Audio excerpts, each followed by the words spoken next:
Hello, my friends. I'm really sorry about this. The trouble is with flooding. We are experiencing flooding elsewhere and suffering from that heavy rain in the last couple of days. And honestly, it's been really maddening for some parts of the country. And I think the internet connection is suffering in some areas, perhaps in my local area as well. But this was not connected to my local connection. It was actually connected to PlayStation Network because I got some messages on my other devices indicating that there were outages, and that's the sole reason for it. And I really hate when this happens because the picture disappears, you can still hear the sound, and then all the viewers on different platforms basically lose connectivity to what we do here. And I can see we had quite a few people watching and listening early on, and I'm not certain whether everyone else had reconnected,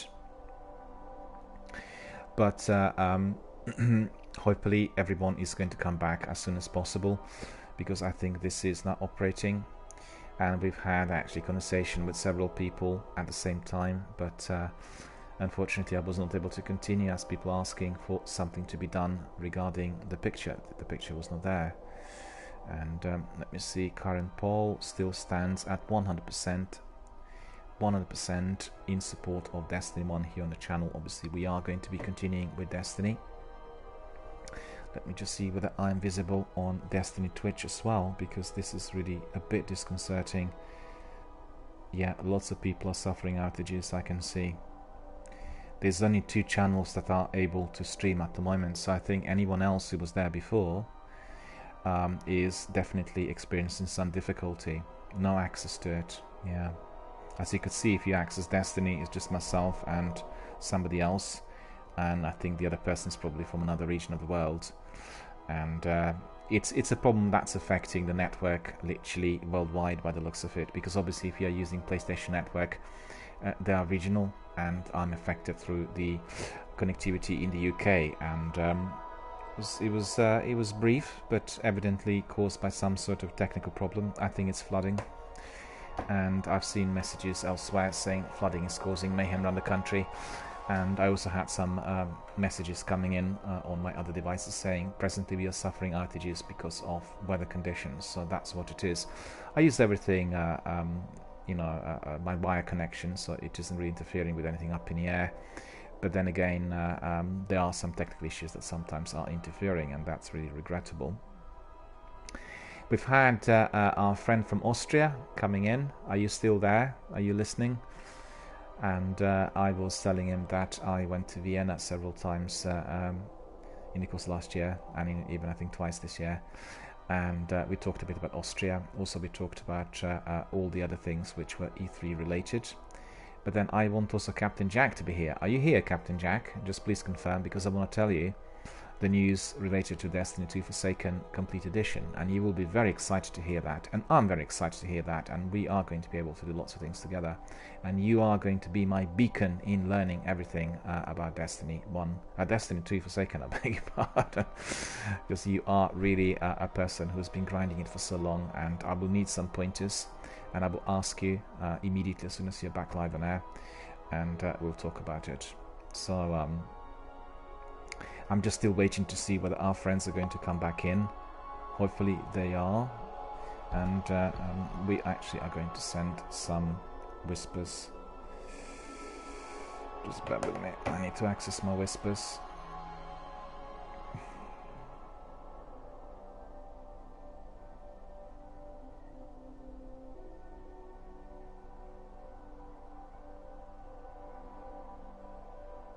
Is everyone still there? Hopefully you are.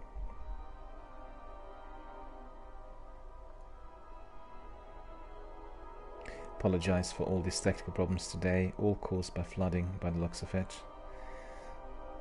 I'll just have a look. Where is my whispers?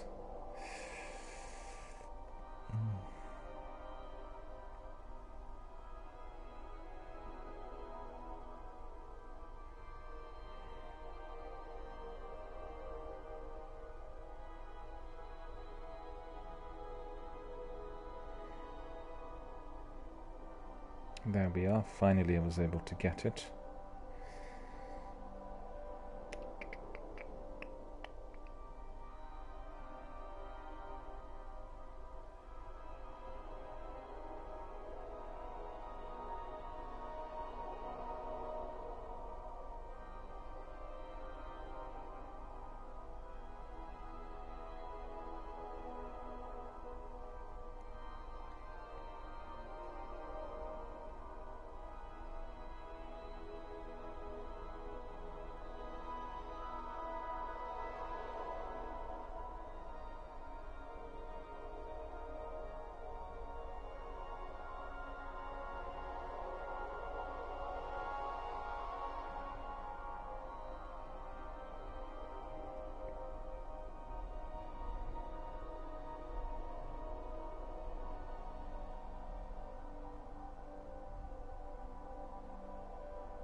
Okay, so that is Playmos here. Hello, how are you doing, sir? Very good to see you. We are suffering some serious outages on PlayStation Network, and I've had some technical problems where picture was disappearing. It's all due to flooding, and I think in your area down there's a lot of rain and a lot of flooding. I've seen some news coming in indicating that it's literally cats and dogs, and in my area, which is in London suburbs, we've had terrible rain for the last 2 days. It was actually pouring down for about 14 hours yesterday, and the previous night was completely wet and miserable, and I had my window open. I could just hear that rain literally through the whole night. No flooding in my area, but it's very, very wet and damp, and temperatures dropped and absolutely dreadful. But I've seen some serious flood warnings and alerts around the country, particularly in the southern counties, which is of grave concern. I really feel for people out there, particularly in Winchester and all the areas which are very much vulnerable to floods coming in from the rivers. And the network outages are caused by it. I had some messages coming in from PlayStation saying that they are suffering outages, so therefore we had no picture for a while, and some people are a bit sort of disconcerted by this. So that's been causing us problems. And also, what's annoying, we've had a really big kind of good discussion here with our community members, and I had to discontinue my stream because they couldn't actually hear anything properly, or indeed they couldn't see the picture, and that's really very much of concern. So not everyone would have come back. I was asking them to come in to stay with me on the channel, and I was going to come back in straight away, but I actually didn't want to connect straight away. Because of the outages, it did take maybe 10 minutes for everything to be sorted. And as you know, today people are very much wanting for everything to be instantly accessible. In fact, last week we did have a serious problem with Bungie. Bungie decided that a major maintenance was to be carried out on a particular day for 7 hours, and both Destiny 1 and Destiny servers were switched off, and not many people picked up on their announcements, which were released I think a day or two before on bungiehelp.net. So everybody was suddenly playing the game, and in a second everything was gone. I actually had some messages on my Destiny 1 indicating that Destiny 2 servers were undergoing maintenance. I thought, how bizarre, I'm playing Destiny 1 and I'm receiving literally those in-game pop-ups telling me that Destiny 2 is undergoing maintenance, and then within 10 minutes everything was dead. So within seconds I've had hundreds of people coming in from everywhere, right, and asking why is Destiny 1 not operating, and it's just really weird. In 30s here, hello, how are you doing? I was just actually saying I'm very sorry that these technical problems were persisting and indeed interfering with our broadcast today is due to serious flooding in England, and I had also some messages coming in from PS indicating they're suffering outages, and they're warning the broadcasters and streamers that there will be problems throughout the day in the UK. So if anyone else is experiencing the same, that's the reason, and don't panic, because I just had a look on Destiny Twitch channel, and there was just outages as well, meaning they can't really get to the server, and that's the sole reason for it. So in 30 is in Austria. We were talking about Austria a bit, and I said that I loved Vienna, and I've been to Vienna quite a few times in the course of the last few months, well, in the course of last year, so to speak, and I talked a bit about my experiences of Vienna, let me think. We have also Mikey. Is Mikey here? Mikey was asking me earlier on whether the donations were received, and I can certainly confirm that indeed they were received. And Ian says you should work as TV anchor as you have perfect way of talking. I'm delighted to hear that again and again. I've had many hundreds of people during the last year coming in and saying exactly the same. People tend to like the style of presentation I have here, and they frequently remark on the radio style presentation which takes place on the DRBMiller channel done by myself, And I'm very, very grateful for your comments and views. I'm truly delighted that people appreciate it. I try my best, and I'm very glad to see that people are receiving my broadcasts so well and so pleasantly, with so many words of praise, which are always greatly appreciated. As you know, this is a new channel. It's been in operation since last September. It was started initially as an experiment, and I basically wanted to see what sort of response I would get outside of my usual film and music industry in the world of video gaming, and it has been absolutely and truly delightful. So I'm very, very happy to have all of you here and have this wonderful video gaming community with us every single day, so we can talk about all that we love doing the best. And in 30 says, Vienna is my beautiful romantic city. Are you also living in Vienna? Because if you are, you will know everything then. You will know the town center, you will know all the galleries, all the museums. Vienna has one of the most beautiful city centers in the world. I mean, compared to, Paris and Prague and Edinburgh and London.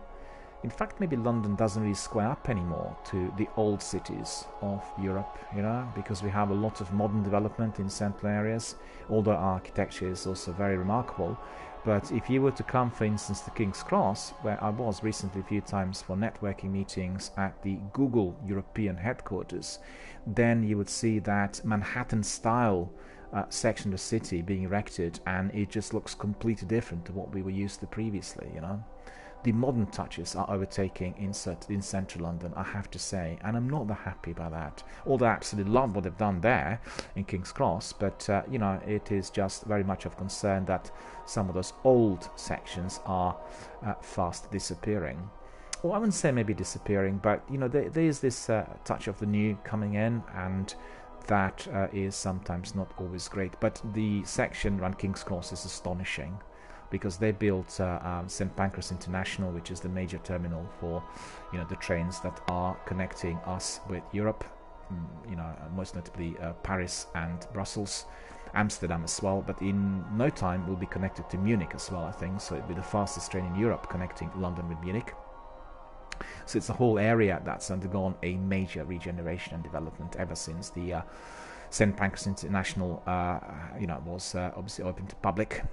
And we have this new section of the city, which is really mind-boggling. Honestly, I've spent a couple of days there recently, and the number of shops, restaurants, and prestigious places which have been created in that confined area is just incredible. And it's the combination of the old and the new.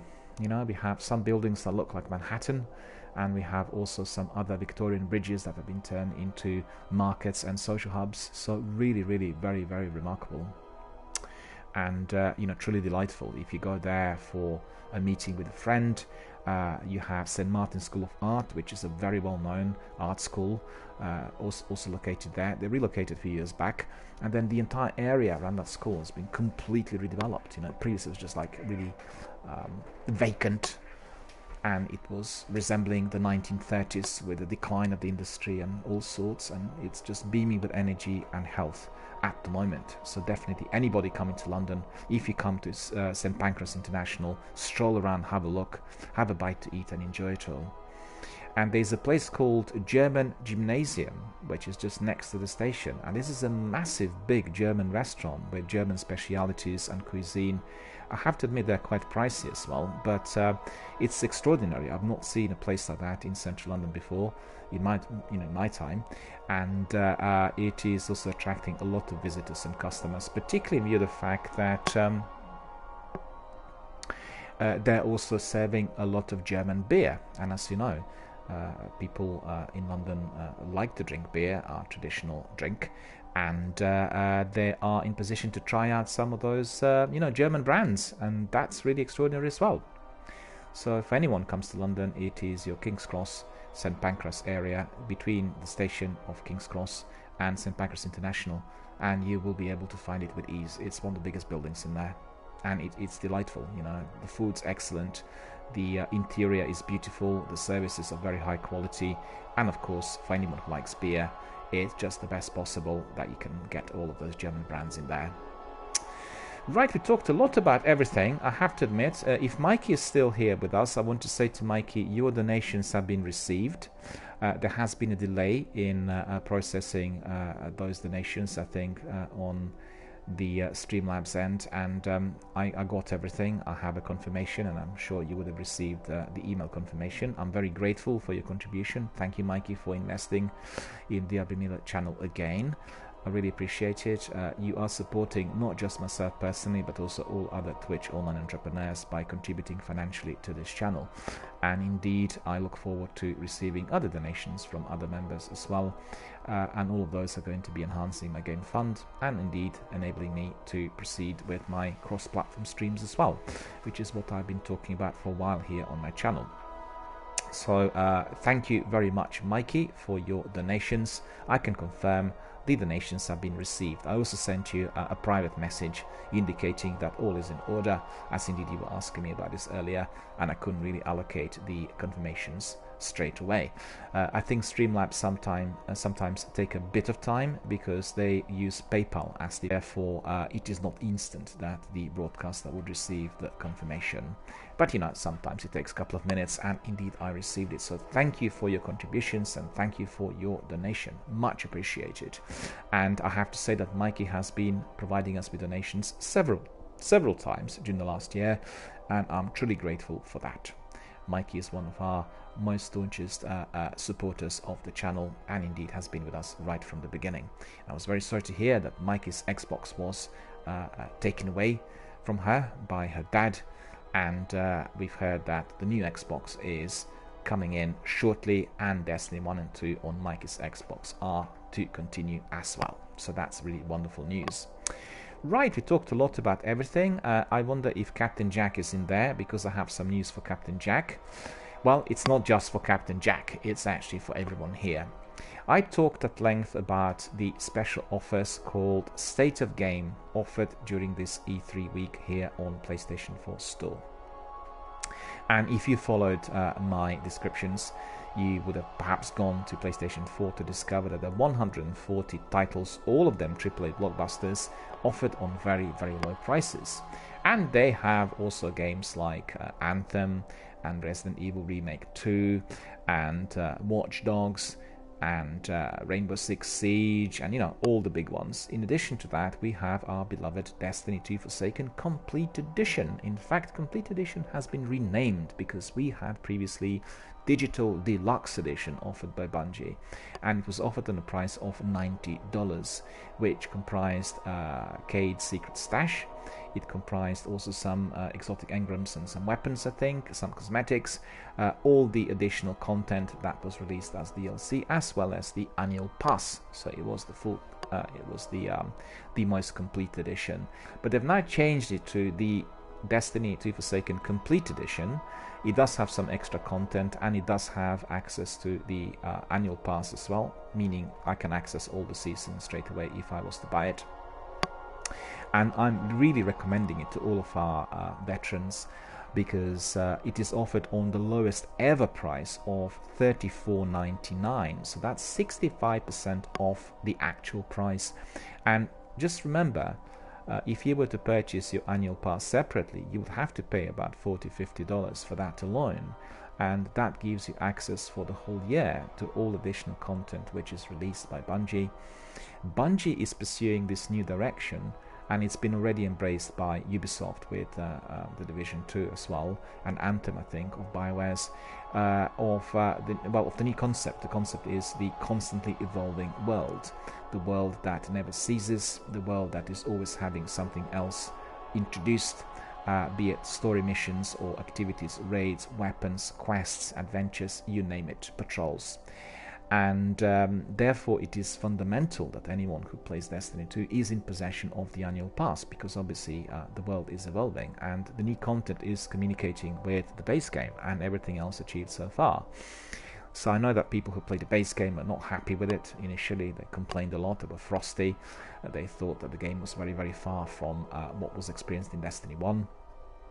But as they introduced Forsaken, then it was a game changer. Things changed quite a bit. Then they released some DLC, and the DLC was not really received that positively because everyone thought for that price on Bungie's annual pass they should have had a lot more.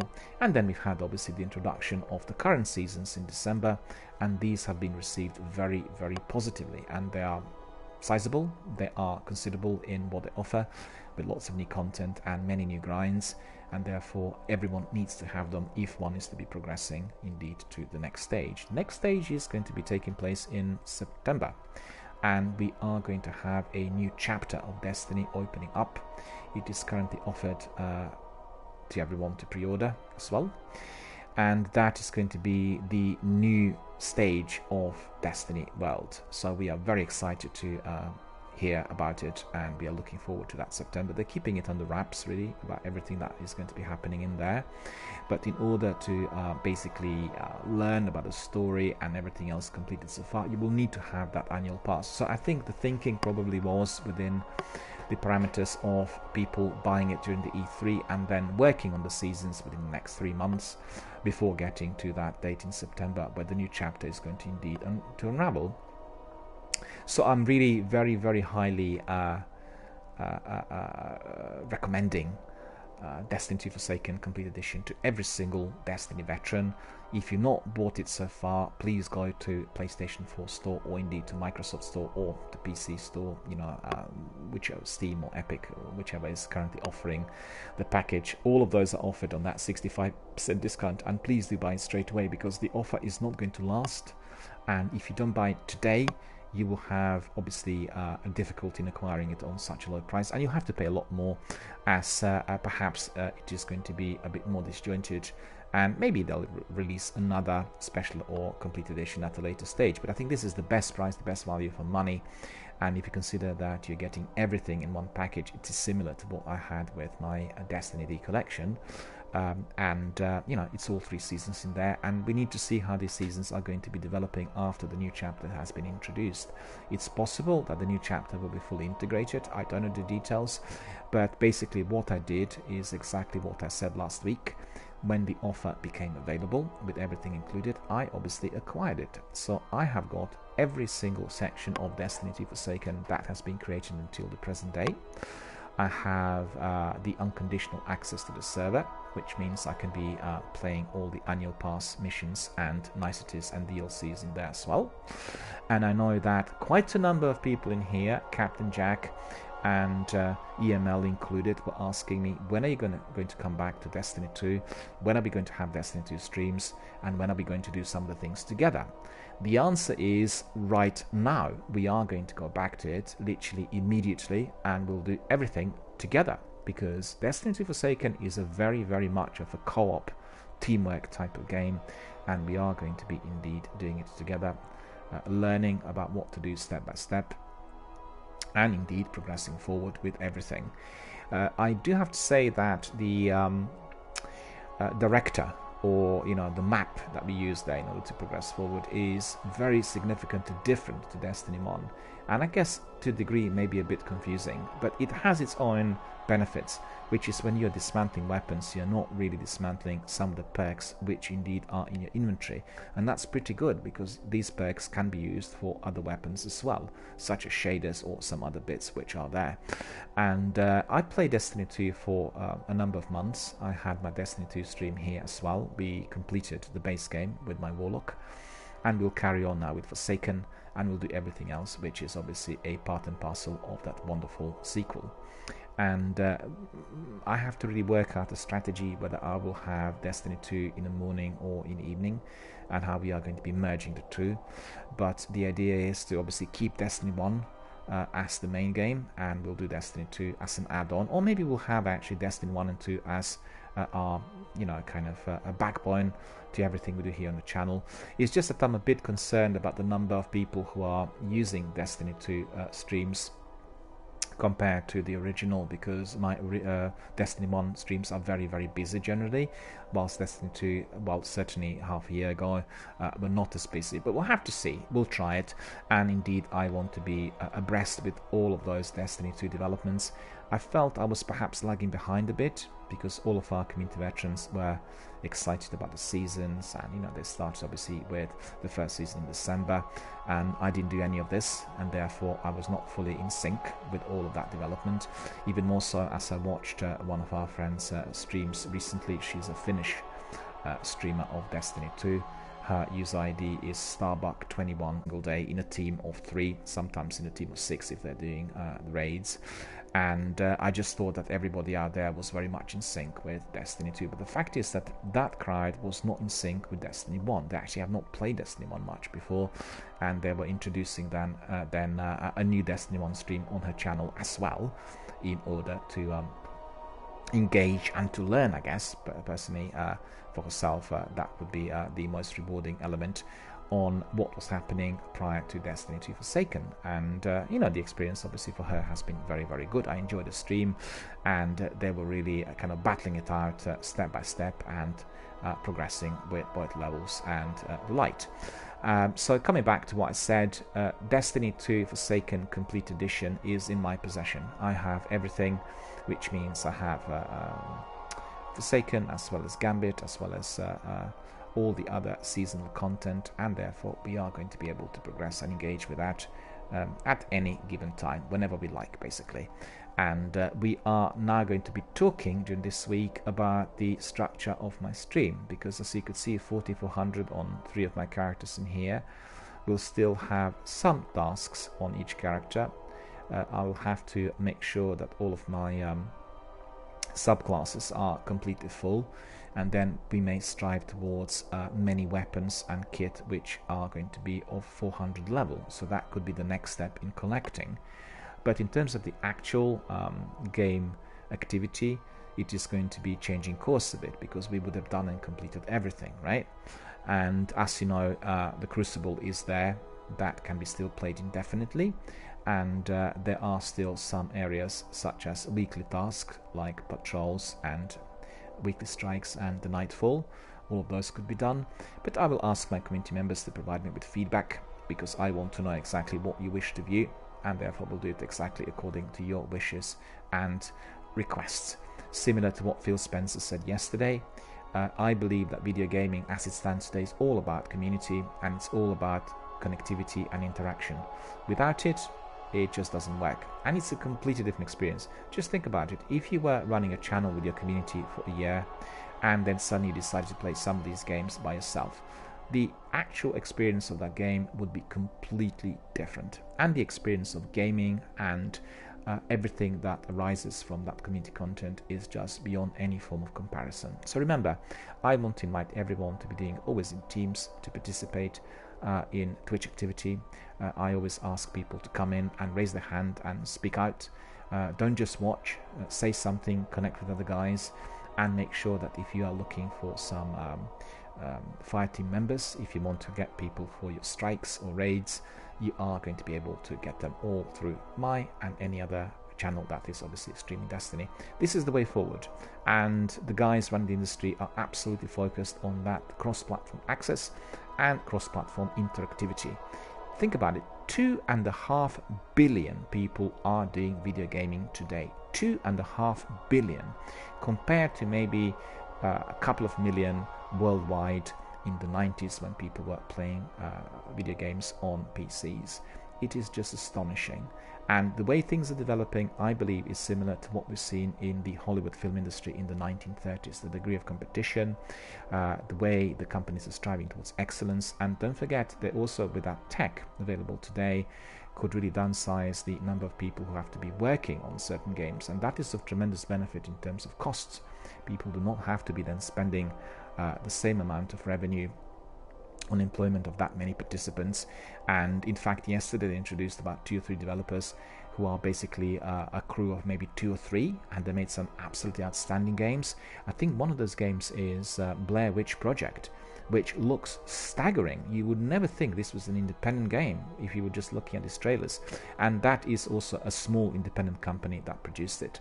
So the opportunities and the possibilities are infinite, and I really think it's similar to what we had between MGM and Warner Brothers and Fox in Paramount in the 1930s, where they would be working 24/7,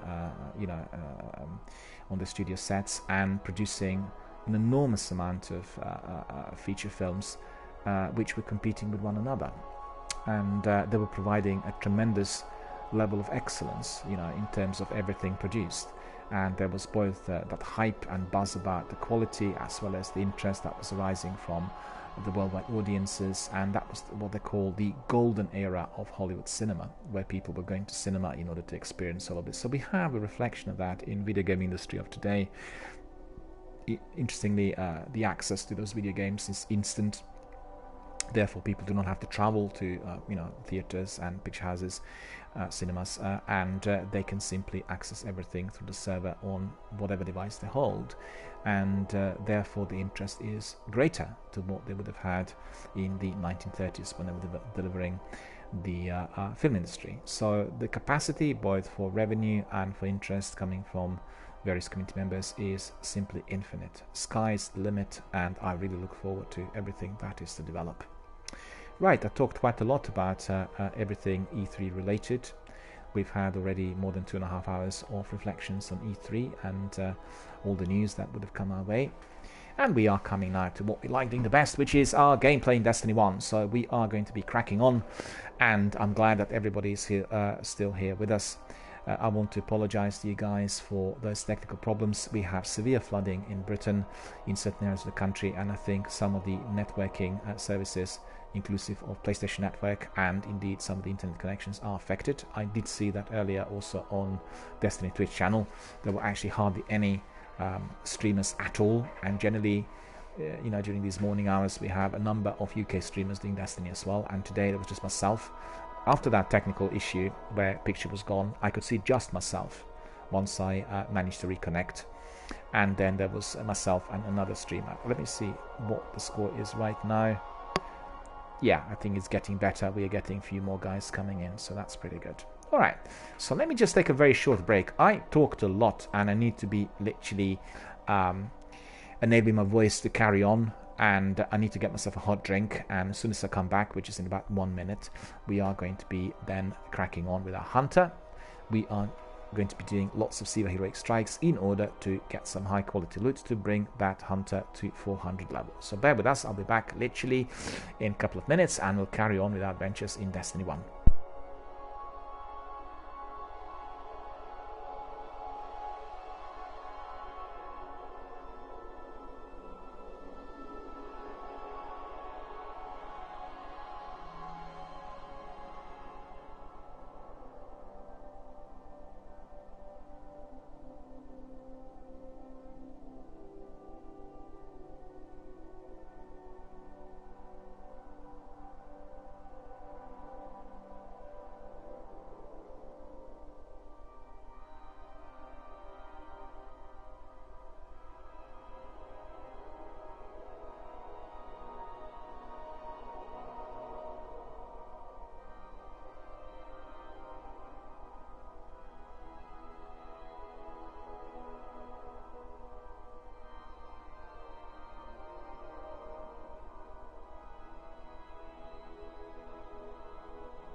Here we are, my friends. I had something to drink, I had something to eat. I am fully ready to crack on with our adventure.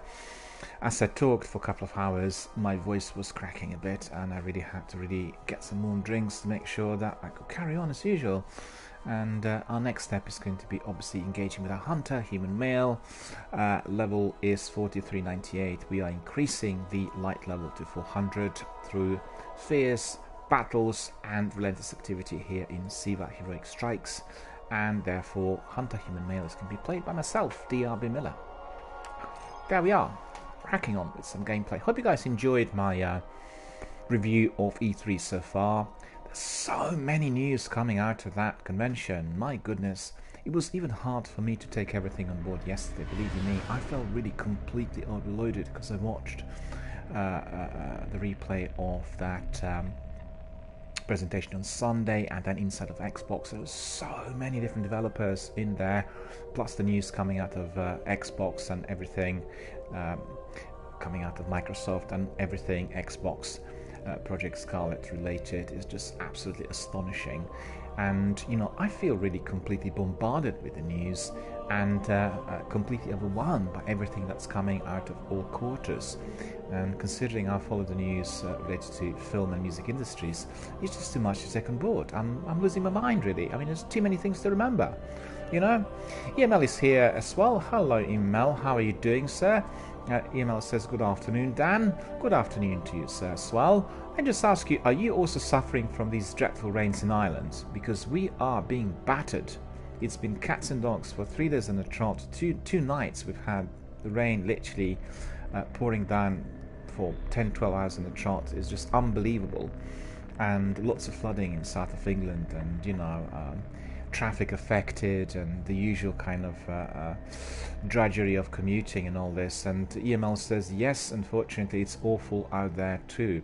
EML is in Ireland, and you know, we are obviously sometimes sharing that sort of dreadful wet, damp weather, and indeed it seems to be the case. I asked because I watched weather forecast during the last couple of days, and they said that this was coming from Atlantic, so I thought you were getting it first, and then we were getting it immediately, you know, in a day or two after that, and I just can't wait for it to stop.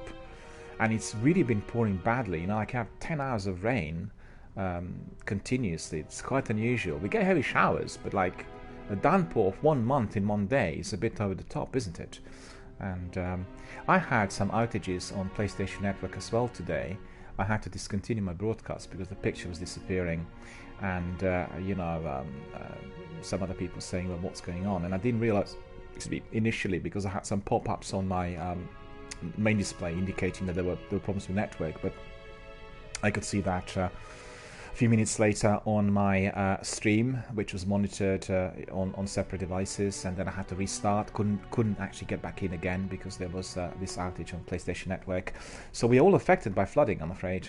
I have no flooding in my immediate area, which is north of London, but you know, dreadful for some people down south, believe you me. I really feel for people down there in Kent and, you know, Winchester, and it's just dreadful. What I was saying early on, EML, you probably were not you know, watching my broadcast at that time, was that I kept recommending Destiny 2 Forsaken Complete Edition to all of our viewers and community members, because presently the Complete Edition, it's been repackaged. Basically, it was called Deluxe Digital Edition before. The Complete Edition is offering every single bit created in Destiny 2 Forsaken so far, and on a very, very good price, which is 65% off the actual normal price. The price presently is $34.99 for about a week during this week, as obviously it is I guess connected to E3, you know, ongoings and activities. And I was telling everyone to buy it, and indeed I was one of those people who bought it because I wanted to have everything at once, and particularly the seasons, on a very, very good price. So I got it for $34.99, which means I will be resuming with my Destiny 2 broadcasts, and I will be enjoying all the niceties of lengthy grinds in those seasons. And I just want to ask you something. You probably will be able to tell me this, because I was going to ask Captain Jack about it. when I access the seasons at the moment, it told me the access is to the last season, the season of Opulence, the recent one. But how am I going to be able to access the other 2 seasons? Is it going to be like generic through the story missions and everything else I do through Forsaken when I level up, so I'll automatically get the access, or do I need to do anything else? Because at the moment it looks like 1 season is being currently run, but all the other seasons I guess are already integrated within the gameplay, aren't they? So I'm just curious on how am I going to be able to access the other 2 seasons, the ones which run between December and March, and the one prior to June. You'll be able to tell me, I'm sure, as obviously you played everything. Email says they should be available when you purchase it. Yeah, they are available, because what you get is you get a slide telling you that annual seasons are active, and when you access on the director in the top right corner, you've got the seasons. But then when you access that, you get, well, obviously I've not gone up far enough with my levels, because I'm still coming somewhere near, I think I'm 268, 270 or so on my character, and I think I need to complete 305 on the base game before I can progress forward with Forsaken and everything else, right? I can't start with Forsaken unless I'm 300. I think 300 is the requirement. But I'm wondering whether the same leveling up will also apply to the access to the seasons, right? So I need to complete everything else beforehand before I get there. I know I can access Gambit, and I can access the Crucible, and I guess I can also level up there. Oh, I see. That's what it is. That's right. I did see them as well.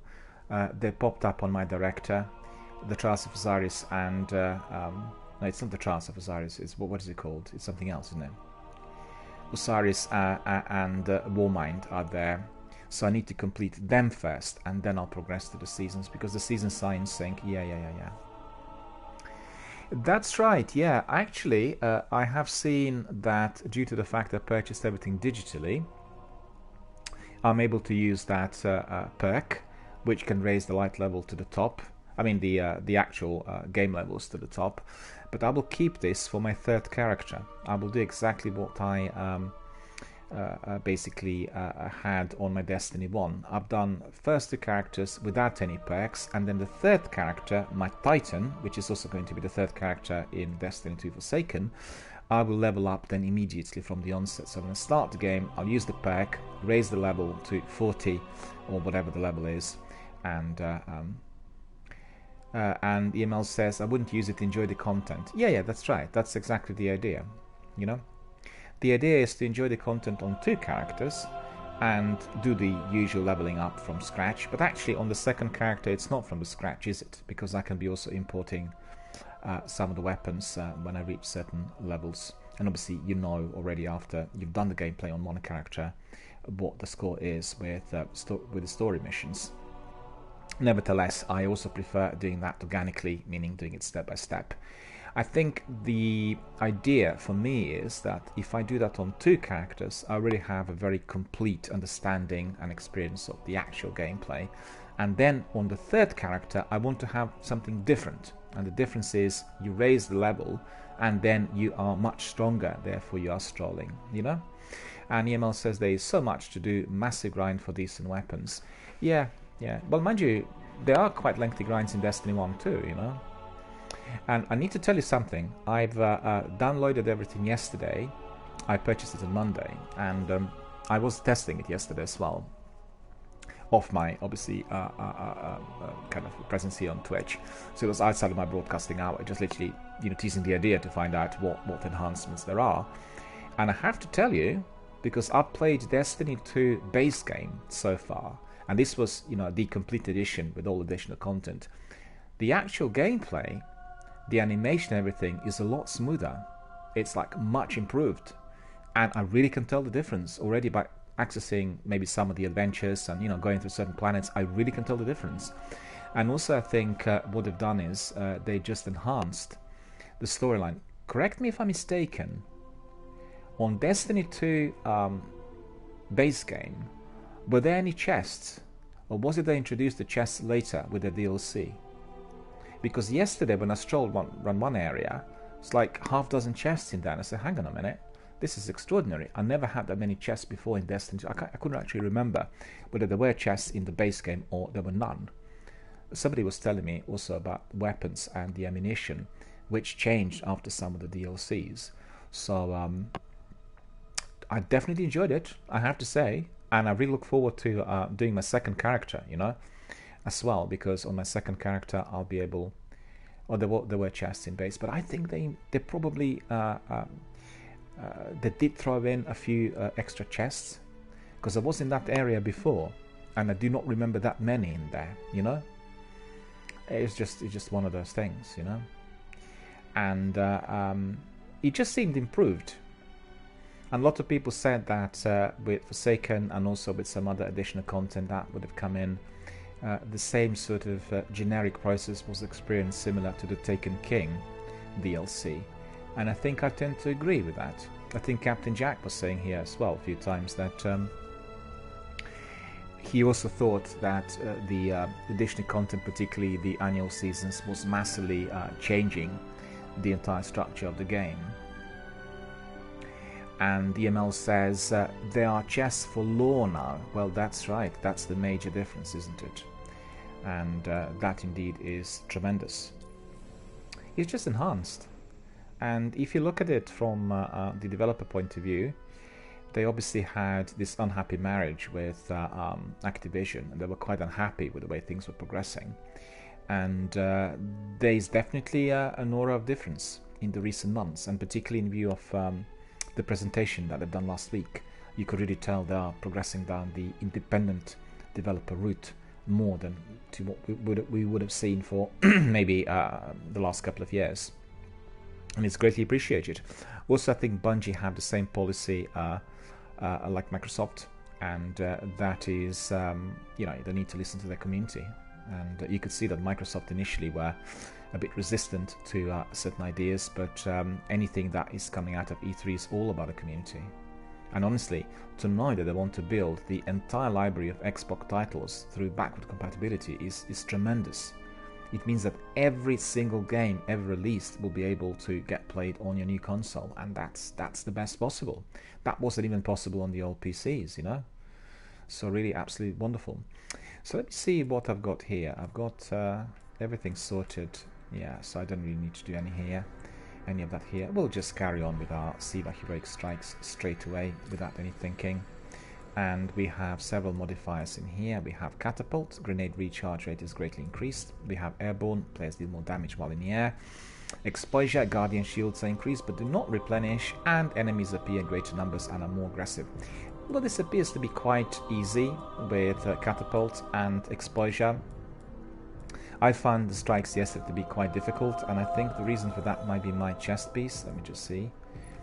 I did actually put on this new chest piece, which is Katie Bogatire, and as you can see, I don't have many perks enabled. Maybe I can use some mods in order to do that. We'll have to see. Let's see my mods. 247. I can put 10. 2.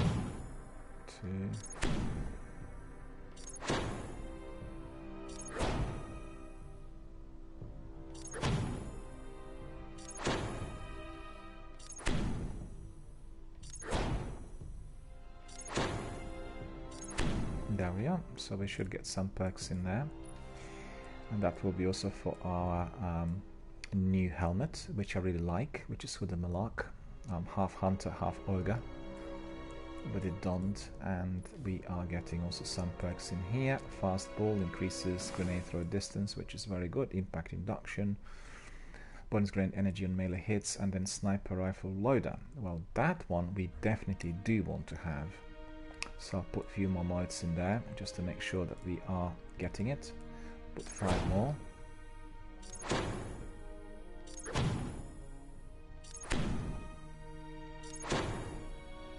Five more. Okay, so this one is fully active.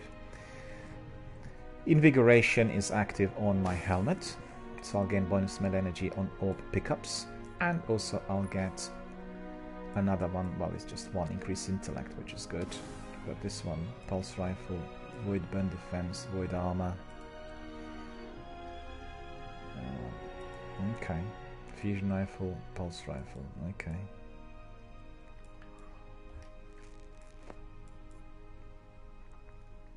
To be honest with you, this one probably would be preferable. 398. But I don't think I have any. Do I have exotic shards? I do actually. Bottom of there. Just remembered it.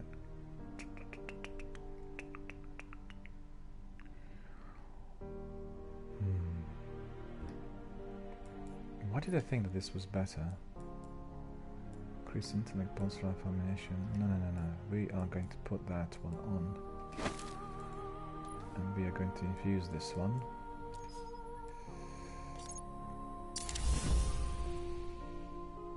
And there we go, 400 defense. And in here...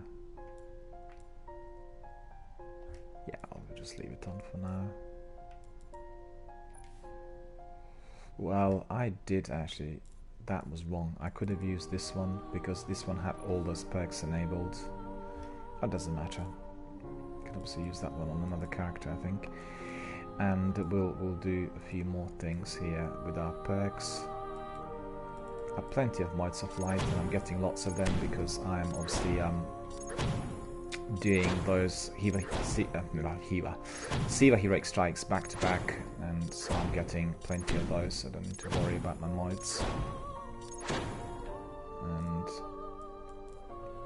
so this one is fully enabled. We need some Relic Iron, so we'll get that from the Vanguard Quartermaster. Auto rifle ammunition we have, and that's also shotgun. Okay, so that's good. Arc burn defense, we definitely want that. We definitely want that for the strikes. It's very important because, in fact, I was using another chest piece yesterday. I was getting killed all the time. And this chest piece really did make all the difference.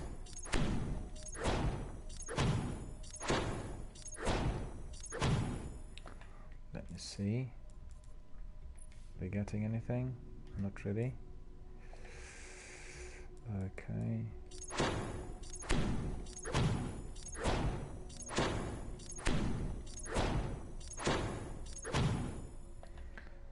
Yeah, we are getting it, and it is indeed... oh no, still we need to do a bit more.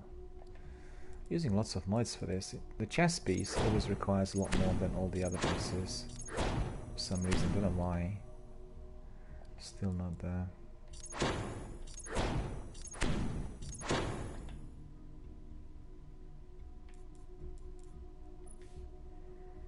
I definitely want that one because it will be very, very useful with the strikes. There we are, finally we are there. All done and dusted, so we have increased intellect, auto rifle ammunition, shotgun ammunition, arc armor would be increased armor when using an arc based subclass, reduces incoming arc burn damage. Okay. So this one we'll probably get as we carry on with experience, and then the Tarantella will take reduced arc damage from minions of the darkness, arc grenades and arc blade recharge faster. So in fact Tarantella was very, very useful when I was using it early in the week with the strikes, but when I changed that chest piece to another one, it definitely didn't work, and it was causing us all kinds of problems. So there we are, we have that fully enabled. Well, almost. And this one? Oh, Relic Iron we need to buy. Okay, so we'll buy Relic Iron. Yeah, we'll buy that when we get back. Okay, what other upgrades do I have in there? To my Ghost.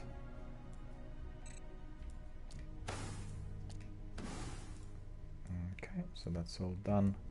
Spin Metal Sensor. These were all the new acquisitions. We got that Tarwatch Shell, and obviously we've had that Hood of Malak, and we've had, well, Mongrel, you see, is not 400 yet. Mongrel still needs to, oh yeah, we need to get that Relic Iron in there as well. The Magaloop is, and in here we also have something which is more powerful, I think. No, it's all 395. It was exactly the same with my Titan. It did take me a long mile to get there with my Titan, It was the secondary that was the hardest to get.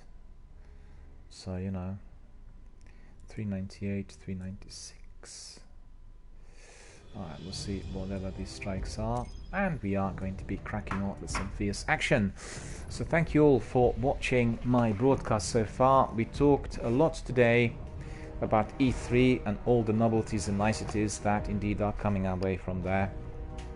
Very, very exciting times ahead of us. And just like I said in my broadcast during the last couple of days, this week is thoroughly dedicated to E3 here on my channel. So we'll have a lot more discussions on E3 and everything that is indeed coming out of the convention, the exhibition, and the conference is all together delivered in Los Angeles. And as you know, loads of people are attending it, and they have a very, very packed program of activities with community contributions, you know, the games being tried in advance by people who are participating there. All the attendees are are eligible to get certain rewards, and they have just generally everything done in terms of, you know, their interactivity out there, coupled with lots of Q&As, presentations, conferences, and indeed all the novelties being delivered by people who run those publishers: Ubisoft, Square Enix, Bethesda, Microsoft. So plenty to learn from those guys out there, and we are obviously able to access all the content by watching their presentations live on YouTube or Twitch, or even on Twitter, which is what I've been doing. There we are getting ready for the strikes, and we are going to commence with some fierce action. Wondering whether today I'll also do a bit of Destiny 2 later today. We'll see, depending on my schedule. And I'll try to make sure that we are contributing, you know, to Destiny 2 content as well, as there's so much to do, because obviously when the new chapter starts in September, I really want to be as close as possible to that with my achievements, but I think it is very unlikely that I'll be able to do everything before then, as getting those weapons. Remember Omnigal, a lengthy grind. Hive General with a lovely voice? She's back. Vanguard scouts report she's undone her death. Undone her death? You make it sound like she. So we're doing Omnigal. We Eris done would tell Omnigal you yesterday a not to couple of make light times this. as well. That's why she's not here. There's no telling what else might follow, Guardian.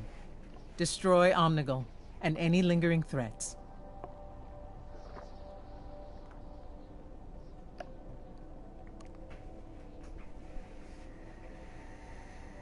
And it looks like there's going to be just the two of us for some reason. The third person is not there.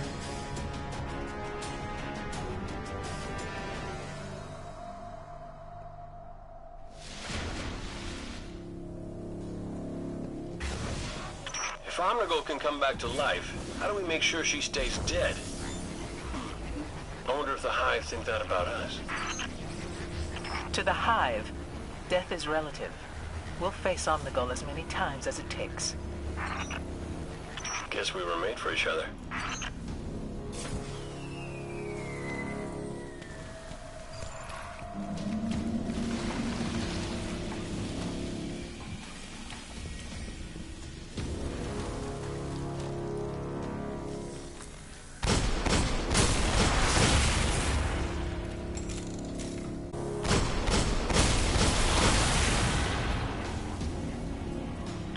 Ready for anything.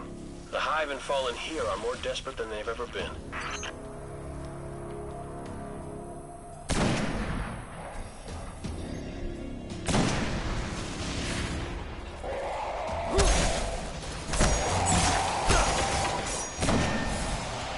It's not a good weapon.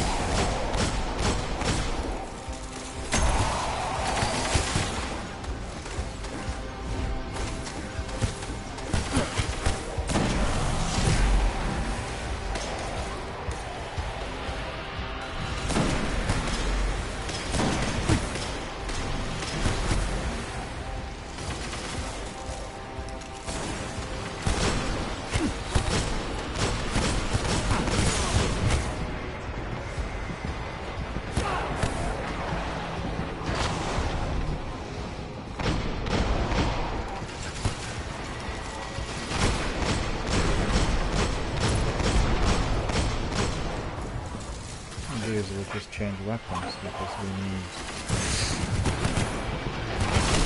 Ah, that was a terrible error. Since it was the best fusion rifle that I have.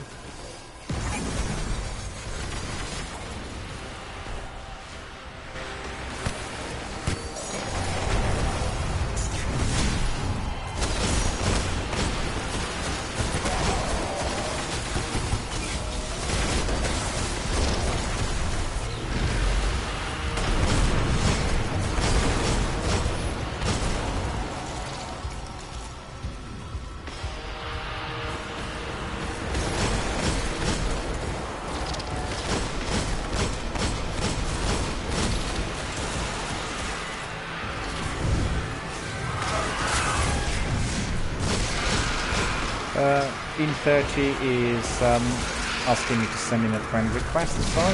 Once I finish the strike, I'll send you a friend request. Yep, no problem. And also, you can do the same. In fact, you can send me a friend request on PS4. It is DRBMiller. That is Delta Romeo Bravo Miller.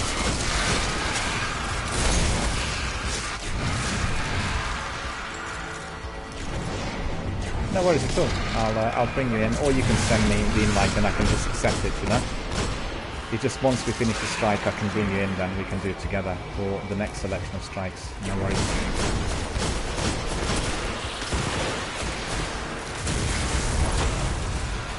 What annoys me is that I try to really stick my with the special ammunitions now there.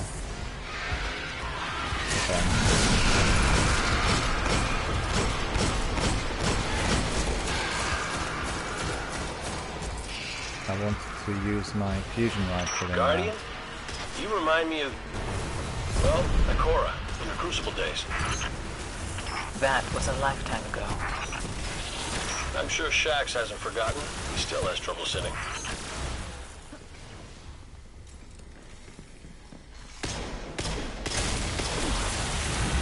And there we are. The Cosmodrome is turning into a breeding ground for Hive and Siva. It's like one big, disgusting petri dish.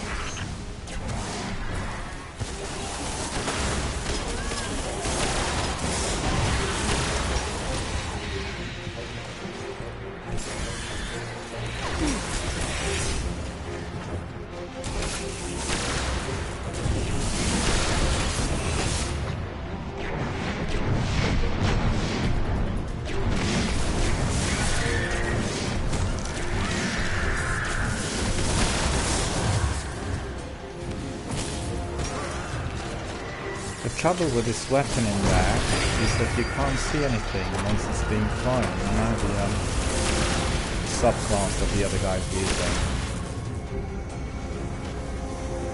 just conceals everything else.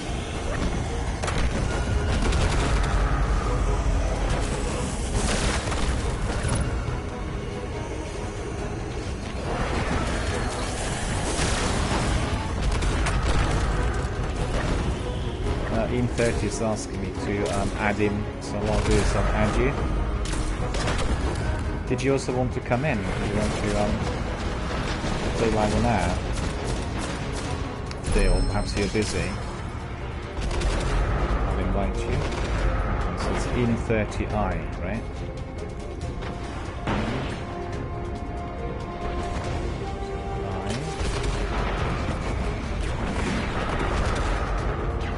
What is your user ID?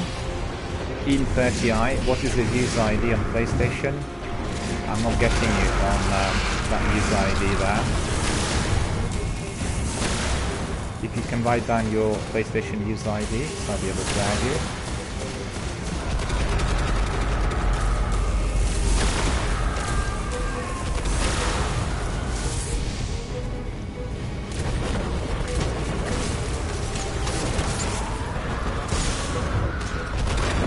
Where's the bubble now?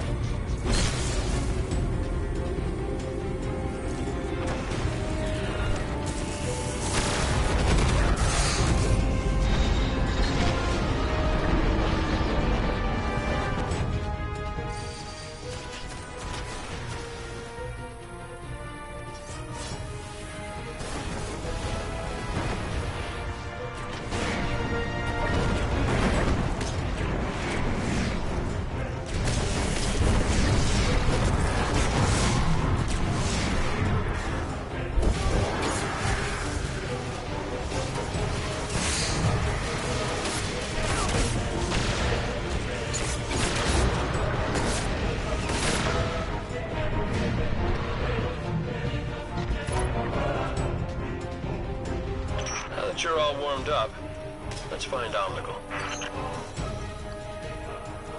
I'd like to ask In30, what is your user ID on PlayStation 4? Because I was trying to add you, but once I looked, I didn't see anybody there. In30i is not showing up on my PlayStation. So if you can just, if you type your user ID here, what is your user ID for PlayStation 4, so I can bring you in. I don't see it.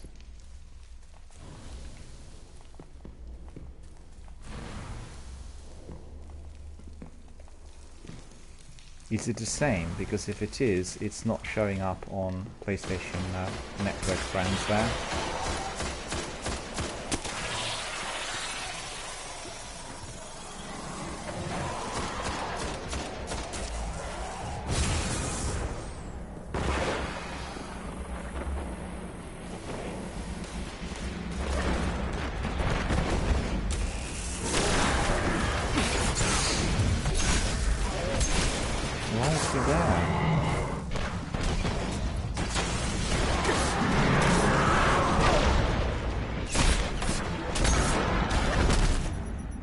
Omnigal is back for a reason, and it's not just a yell, though she does seem fond of that. Finish her before it's too late. And the other guys are where? Why are you not?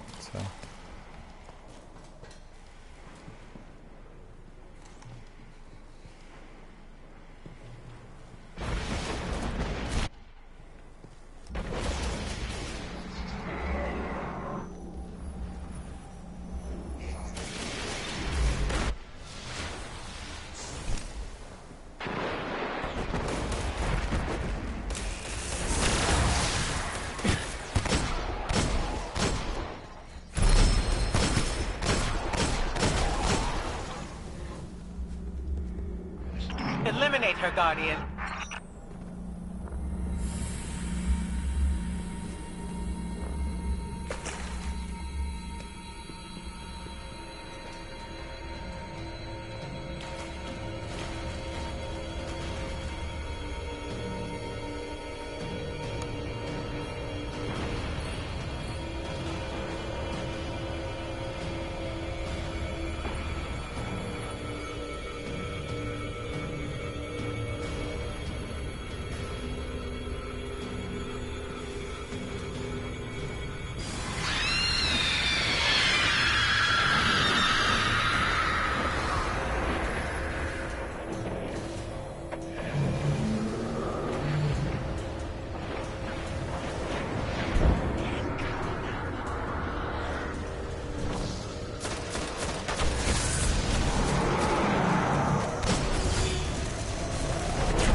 Come on.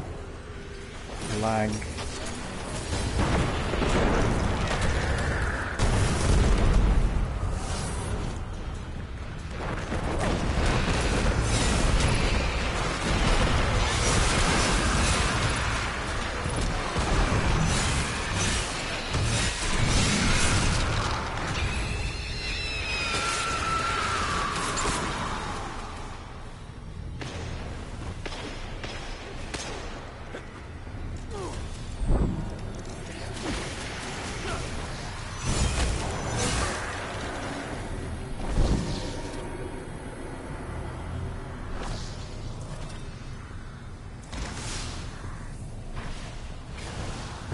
That was a bit too early for me though. Because I just loaded my sim.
Thank you.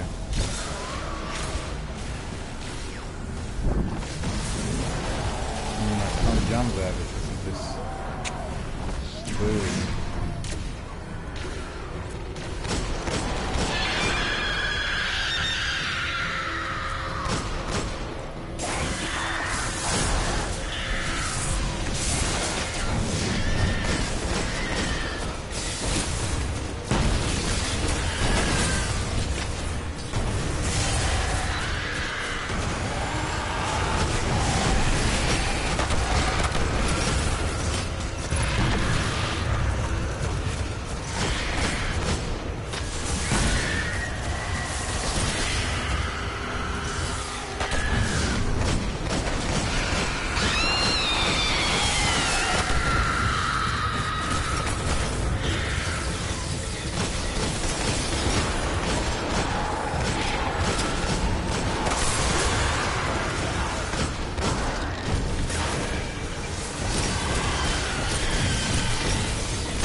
I got no ammunition left at all.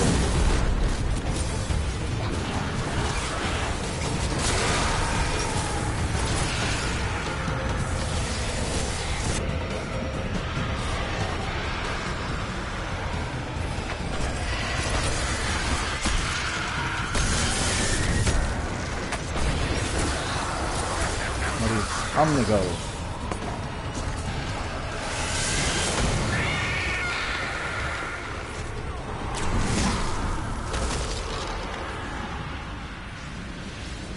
There are no further traces of high energy. Well, if she comes back, so will we. Look at us. Omnigal's neutralized and Eris didn't have to lift a finger. You should tell her. Trust me, she'd prefer to hear it from you. Come on back, Guardian. Good work. No, there's nothing been dropped by anyone. No collectibles, no nothing. Well, that's annoying. Didn't get anything in the end. At the end of it all, it's just like hard effort. But I got my mystery bag, so we are going to be using it. And Uruki is here. Hello, Uruki. How are you doing? Good to see you. Thank you for joining us. Thank you for being here with us, and indeed for being a member of our community. And Uruki says, keep up the great gameplay. Well, thank you so much.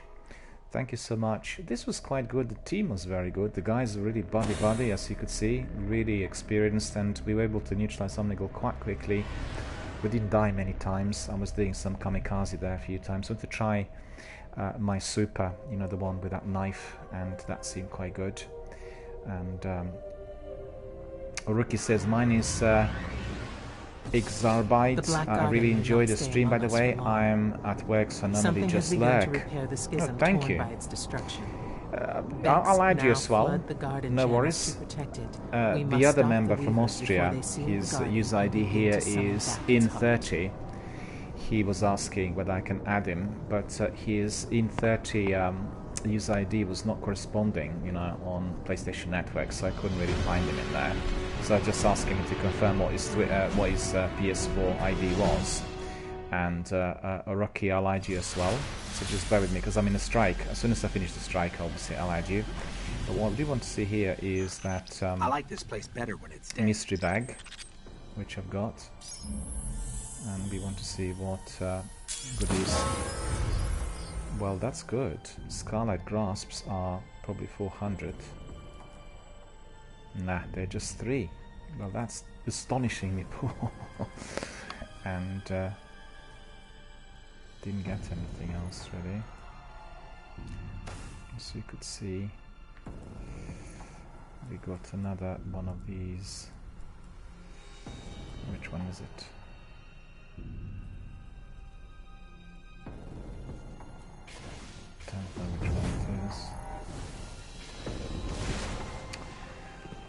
go ahead with our friends because they're all there, I think.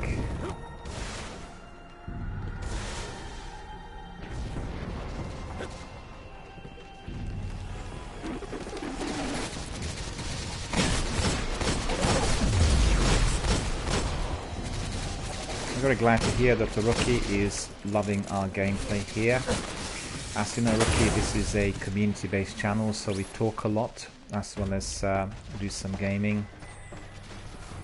And today we spent actually a lot of time talking, a lot more than actually doing any gaming, and that's because we are following everything coming out of E3.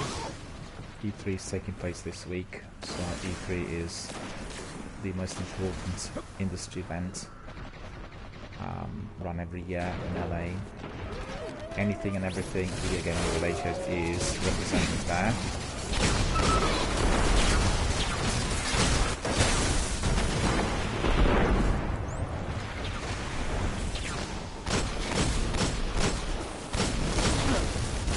Oh, we've got that Hydra as well.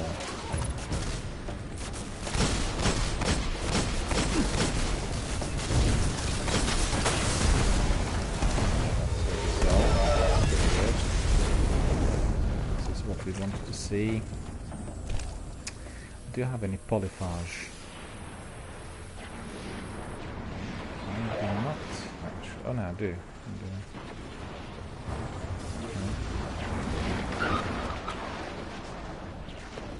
You see, the weapon that he's using is subclass. It's just kind of concealed around the entire area. Very hard to see what enemies are inside of it. Therefore, it isn't really my favorite. I guess it's quite effective. I need to use it on my Sunsinger subclass as well.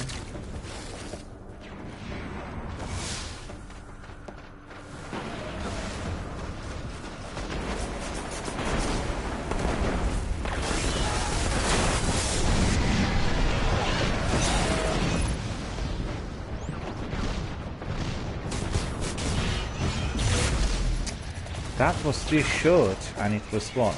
Hydra that killed me. That was a bit too short.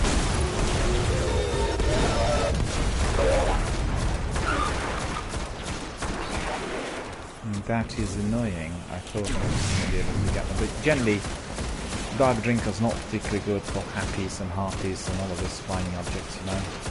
Guns are better for those. I wasn't quick enough really with my changeover. Where's our friend? He needs to be revived.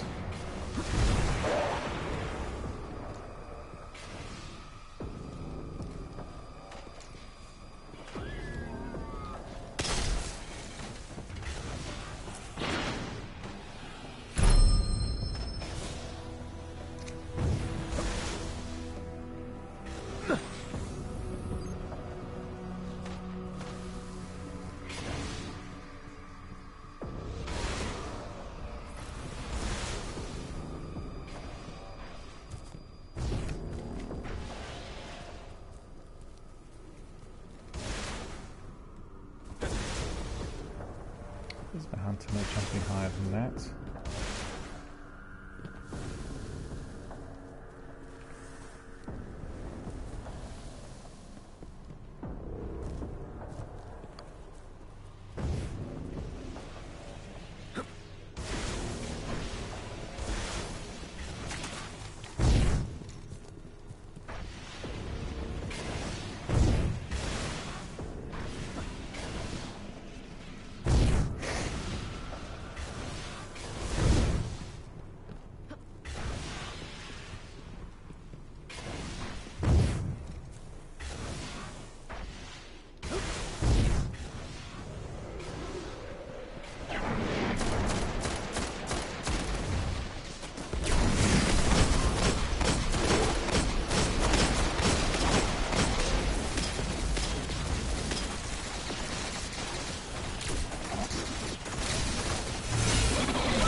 pushed me off. Dreadful. You don't see that? He just literally pushed me off. Oh, there's Sorry's there. Hello, Sorry. Sorry's there.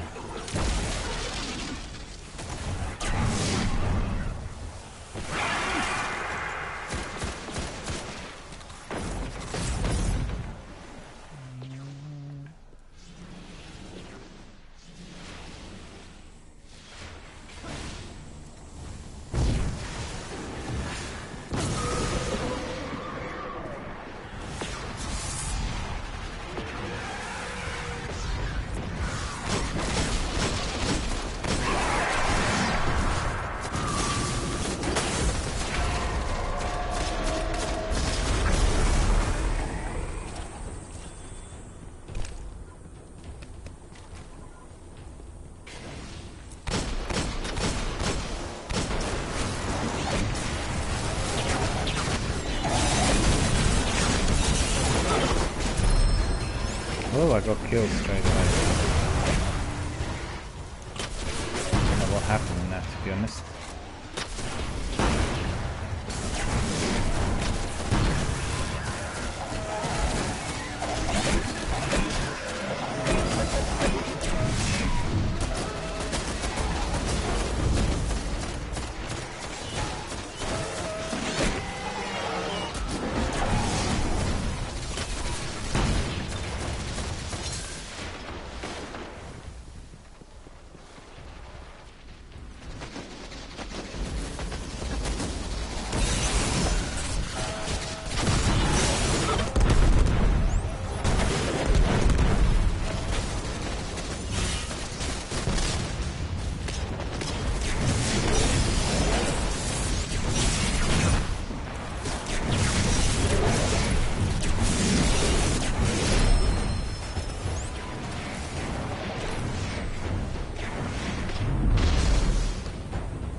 What was it? Goblin. Goblin got me.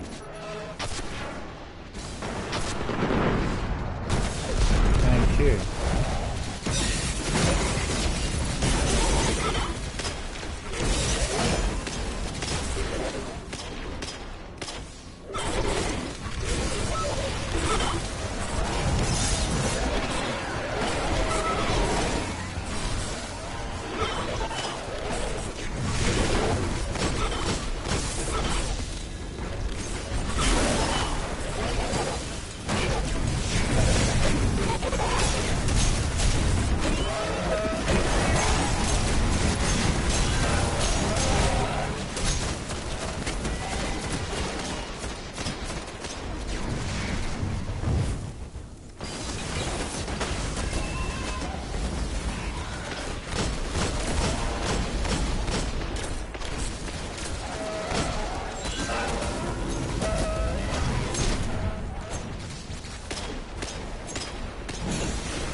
Inventory.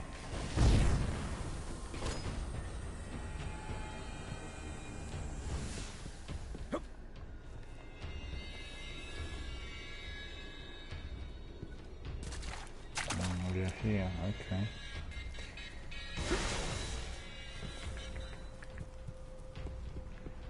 We need another weapon in here compared to what I've got.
Change my weapon for this.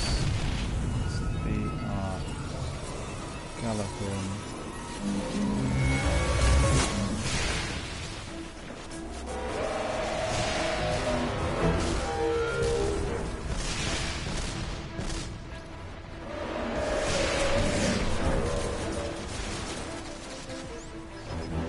I don't believe it. How did I do that?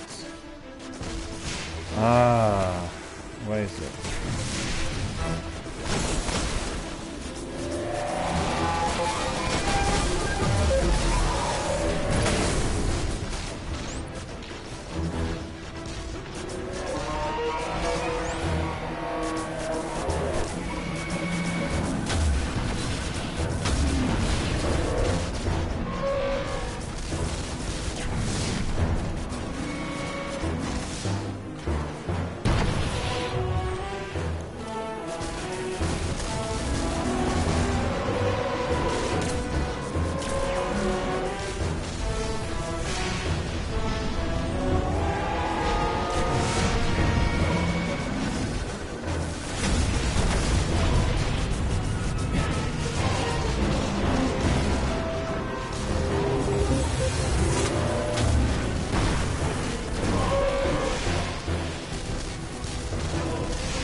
Minotaur.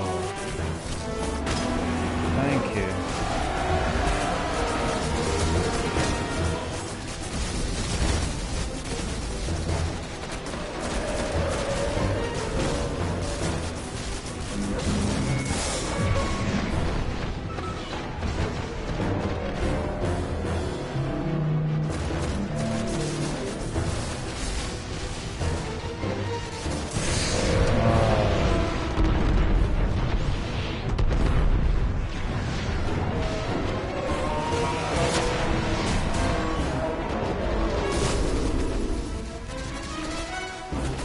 One more rockets they needed.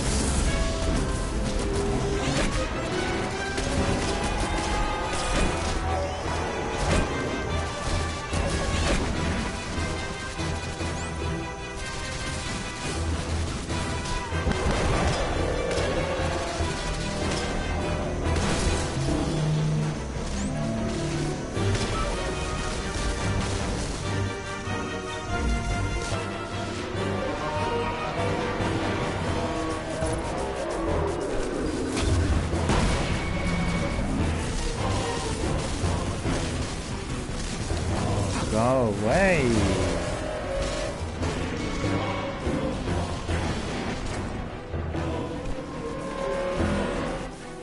Heavy ammunition.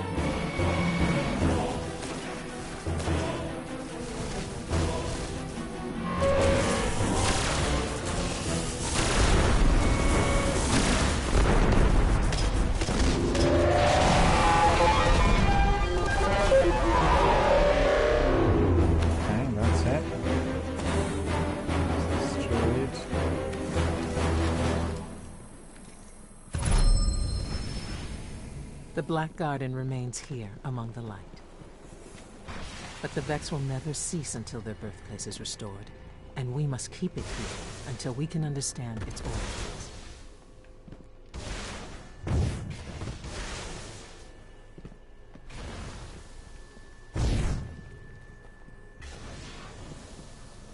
Nah, nothing to collect.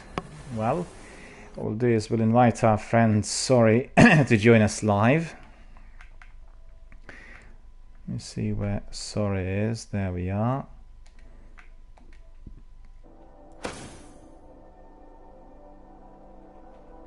So we're inviting our friend Sorry to join us so we can talk live on air. And I want to bring in a rookie. He gave me also his user ID, so his user ID is, what is it, IKSRUBYT.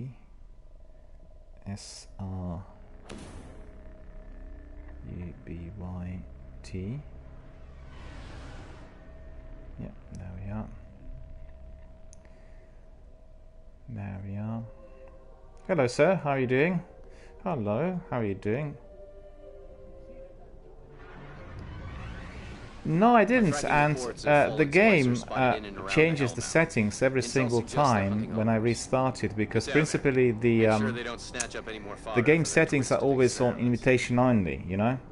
The reason for that is that I have to keep tabs on who comes in, because it's obviously in a live public broadcast, and I always bring in people who are my community members. Very rarely do I actually bring in randoms. But there's a glitch on Destiny 1, and every single day, although I leave it on invitations only, it keeps switching it back on to free access. And that's probably because they want people to be, you know, freely joining and doing multiplayer, that sort of thing. So therefore I didn't notice, no. But you can always just send us a message on Twitch saying that you're live, you know, so, and then obviously I can bring you in, no big deal really. Hit the summoning pits before the Devil Splicers can grab any more abominations for their priests to play around with. By Yep. play around, you mean torture, vivisect, and disembowel? Oh yeah? Well, yeah. But when you put it that way, I almost feel bad for the Hive. Yeah, yeah. So why the Hive? Yeah. Seems like a dangerous fight to pick. The Splicers are plain God. They view Yeah, Shiva you're going. as a means to reshape life Yeah, how yeah. they see fit.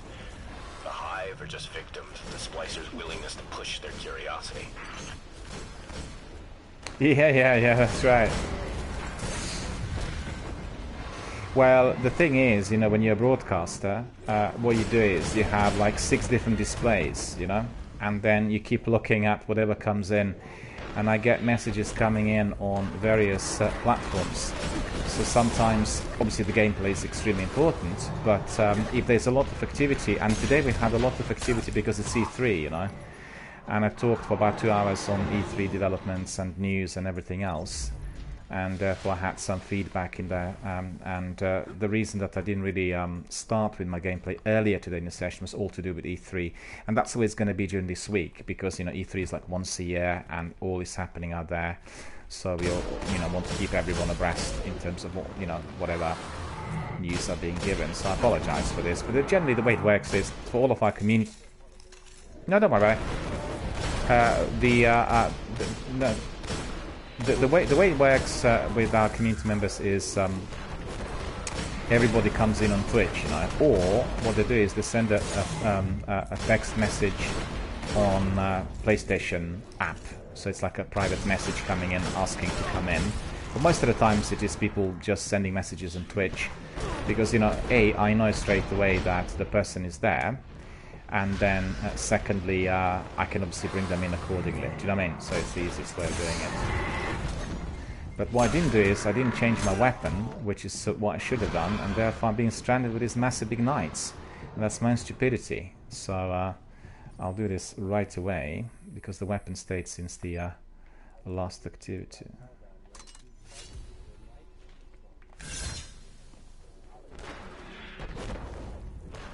You will have to be waiting, I'm afraid. That's just the way it is. This night has been causing me some grief, and that's because I left my Kreuter on. I should have changed it to my sword, and you know what I mean.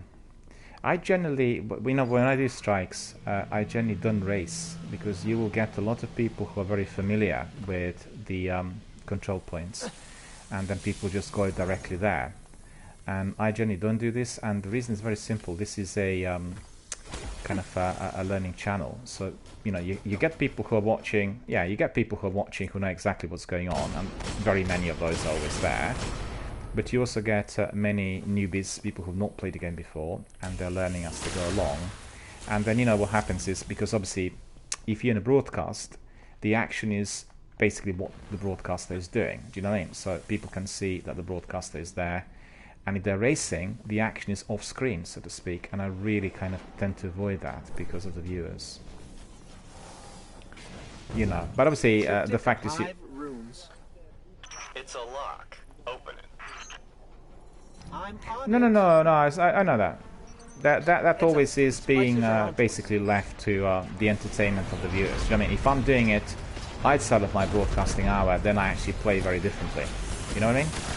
Because you're doing it exactly as you would want it. But when you're a broadcaster, you have to think of your viewers and your community. And if you were watching E3, you could see that even, you know, the companies like Microsoft and Sony, they have to be adjusting to what people say, because they're in very large numbers. Do you know, I mean, I was staggered. They released the figures. At the moment, there are 2.5 billion active video gamers on all platforms. It's incredible. It's literally like 1/4 of the global population is doing video gaming. It's never been as big as this. So, you know, they've got to listen to the viewers and, you know, to the community members. Just one more room to crack. And also what's particularly good, they announced the backward compatibility for literally every single game. So whatever's been released on Xbox is going to be accessible through backward compatibility, and it's going to be enhanced as well. Do you know what I mean? So anybody who bought a game in the last 15 years will be able to play it. That's absolutely astonishing. Room's clear. We're through. So, you know, all good really.